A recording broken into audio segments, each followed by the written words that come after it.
Ako HACCP ovplyvňuje prácu v kuchyni, výrobni alebo v sklade?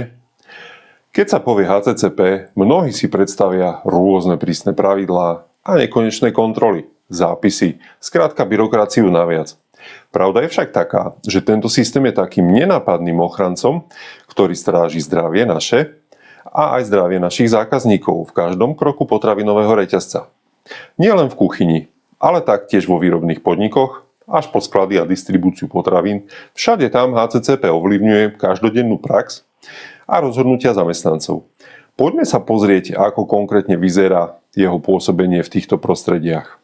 Napríklad v kuchyni je HACCP ako neviditeľný pomocník, ktorý dohliada na čistotu, správne skladovanie potravín a dodržiavanie teplotných podmienok pri uskladnení potravín, tepelnej úprave a servírovaní hotových pokrmov. Každý kuchár si musí byť istý, že používa čerstvé suroviny, správne ich umýva a že jedlá sú pripravované pri teplotách, ktoré zničia nebezpečné baktérie.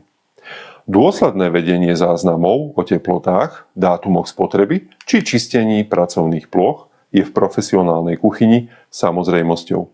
Aj domáce gazdinky môžu z HACCP získať inšpiráciu, napríklad pravidelným triedením chladničky, kontrolou dátumov na obaloch či správnou manipuláciou s mäsom a inými potravinami.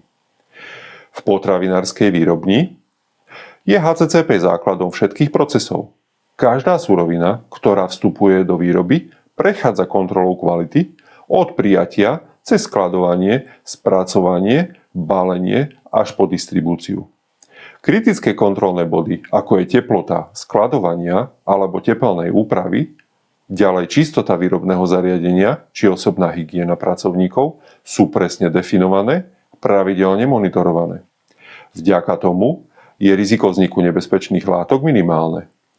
Zamestnanci sú školení na rozpoznávanie možných nebezpečenstiev a na rýchlu reakciu, tzv. Nápravné opatrenia. V prípade problémov, napríklad ak sa niekde objaví kontaminovaná surovina alebo pokazený výrobok, sú pripravení hneď reagovať. V sklad je miestom, kde sa začína cesta bezpečnosti. HACCP tu vyžaduje správne uskladnenie potravín.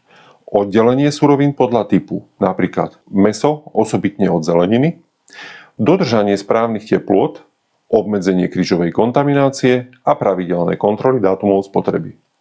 Pracovníci skladu musia byť pozorní pri preberaní tovaru, sledovať vonkajšie poškodenie obalov či prípadný zápach, ktorý môže naznačovať pokazené potraviny. Vďaka dôslednosti a pravidelným kontrolám sa minimalizuje riziko, že sa k zákazníkovi dostane nevyhovujúci produkt. Ako sa stalo Janke so šunkou po dátume spotreby v minulom videu o HACCP. Zavedenie HACCP nie je len povinnosťou pre podniky, ale odporúča sa aj v domácnostiach, kde sa pripravuje jedlo pre viac ľudí alebo pre rizikové skupiny. Pravidelná kontrola potravín, správne skladovanie, dodržiavanie hygieny a vedenie jednoduchých záznamov, napríklad o teplotách v chladničke, môžu zabrániť mnohým nepríjemnostiam. HACCP nám pripomína, že bezpečnosť potravín nie je náhoda, ale výsledok dôslednej práce a prevencie na každom kroku. Od farmy až po tanier.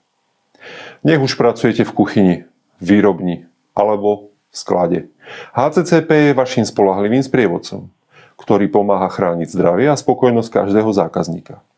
Bezpečné jedlo je totiž základom dobrého života. Nech už ste kdekoľvek. Ak chcete mať istotu hygieny a bezpečnosti potravín vo vašej prevádzke, sledujte naše videá a prihláste sa na odber. Získate praktické návody a tipy, ktoré vám pomôžu udržať vysoký štandard bezpečnosti a spokojnosť hostí.